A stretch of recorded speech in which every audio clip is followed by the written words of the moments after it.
इसमें अरेस्ट कर लिया जाता है। हाई कोर्ट अहकामात देती है, उसके ऊपर अमल नहीं होता। इस वजह से पाकिस्तान के लोगों का अदालती निज़ाम से एतबार ही उठ रहा था। लेकिन चीफ जस्टिस पाकिस्तान और उनके साथी जजों ने जिस दलेरी और बहादुरी से आइन के मुताबिक इलेक्शन कराने का फैसला दिया, उससे पाकिस्तान में आइन की हुर्मत बहाल हुई है। सुप्रीम कोर्ट का कोई जज, चाहे उनके आपस में जो मर्जी इख्तलाफ हो, ये नहीं कह रहा कि 90 दिन से आगे जा सकते हैं इलेक्शन। 90 दिनों के अंदर इलेक्शन होने हैं। और इस हुकूमत का सिर्फ एक ही मसला है, ये चाहते ये है कि जब तक मुस्बत नतीजा नहीं आएगा हम इलेक्शन नहीं कराएंगे। देखें, कोई दुनिया में जमहूरियत ऐसे नहीं चल सकती जहां पे हुकूमत कहे कि हम तब तक इलेक्शन नहीं कराएंगे जब तक हमारे हक में इलेक्शन के नताइज नहीं हो जाएंगे। ये भागे हुए हैं। इस वक्त जो जिस तरीके से आपने देखा, लोगों को उठाया जाता है, खौफजदा करने की कोशिश की जाती है। अजहर सदीक साहब के घर के ऊपर रात को हमला हुआ। मैं वकला बरादरी की तरफ से, तमाम पाकिस्तान की तरफ से इस हमले की शदीद मजम्मत करता हूं। आज वो इस 8 रुकनी बेंच के सामने वकील हैं, उनको डराने के लिए ये किया गया। दहशत गर्दी हुई उनके घर के ऊपर और उनको कोशिश की जा रही है इंटिमिडेट करने की, डराने की। वो इंशाल्लाह नहीं डरेंगे। पूरा पाकिस्तान इस वक्त अपना खौफ का जो चादर है वो उतार चुका है और एक दलेरी और बहादुरी से इंशाल्लाह इस जद्दोजहद में शामिल है।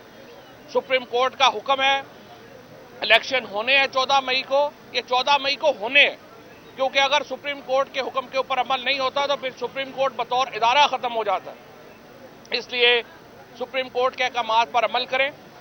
ये जो पीडीएम की जमातें इस वक्त अदालतों के खिलाफ एक प्रोपेगेंडा शुरू किया हुआ है, इसको हम मुस्तरद करते हैं और इंशाल्लाह पूरा पाकिस्तान सुप्रीम कोर्ट के साथ मिलकर आइन की जद्दोजहद करेगा। आज आपने देखा जिस तरह फवाद चौधरी साहब ने कहा है कि जिले शाह के कत्ल के ऊपर पुलिस की मदईयत में ही पुलिस के 2 वर्जन सामने आ रहे हैं।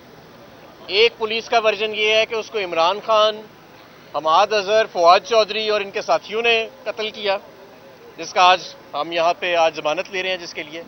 और दूसरा पुलिस ही कह रही है कि वो एक मुख्तलिफ वक्त पे हादसे में उनकी जान चली गई। तो जब ऊपर से प्रेशर आता है तो ऐसी ऊटपटांग किस्म की डिस्क्रेपेंसीज जो हैं वो सामने आ जाती हैं। हकीकत ये है कि एक तीसरा वर्जन है जिले शाह की एफआईआर का जो एफआईआर काटी नहीं गई थी, और वो ये है, और जो हकीकत पर मबनी है, और वो अदालत में पेंडिंग है हमारी एफआईआर की दरखास्त, और सच उसके अंदर है कि जिले शाह को पुलिस के तशद्दुद ने शहीद किया।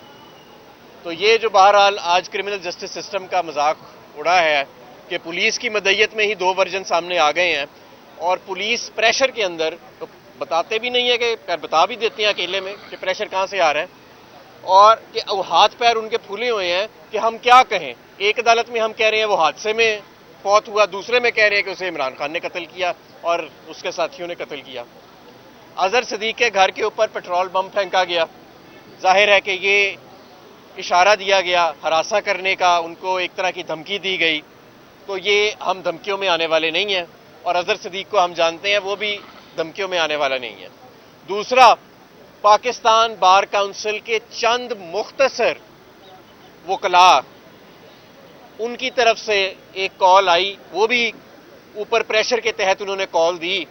लेकिन जब आप आवाम की हमायत में और आवाम के साथ नहीं खड़े होते तो फिर इस तरह मुंह काला कराना पड़ता है जैसे आज कराना पड़ा कि सारी अदालतें खुली हैं, और जो वकील वैसे कभी कभी छुट्टी कर लेते थे रमजान का करके, वो भी आज पेश हुए हैं इनको ये बताने के लिए कि ये कौम और उसके वकला इस कौम के आइन, कानून, अवाम, चीफ जस्टिस और इंसाफ के साथ खड़े हैं। बहुत शुक्रिया। जरदारी साहब ने असम्बली के फ्लोर पर यह कहा कि खान साहब मुज़ाकरात के लिए पहल करें और शहबाज शरीफ के पास आए। देखिए, बारिया जरदारी साहब की तकरीर का तो ना सर था ना पैर था। मुज़ाकरात करने के लिए हम पहले ही कह चुके हैं, इलेक्शन के फ्रेमवर्क के ऊपर बात करें, हमारे साथ बैठे इलेक्शन के फ्रेमवर्क पे बात करें। लेकिन जाहिर है कि इसके लिए इन्विटेशन जो है वो प्राइम मिनिस्टर ने देना है और हम अपना वफद बना देंगे, वो जाके बात करने के लिए हम तैयार। खान साहब आए, तो ये तो हमारी मर्जी है ना, कौन जाए कौन ना जाए, हमें तो ना बताएं किसने आना है। Okay, thank you.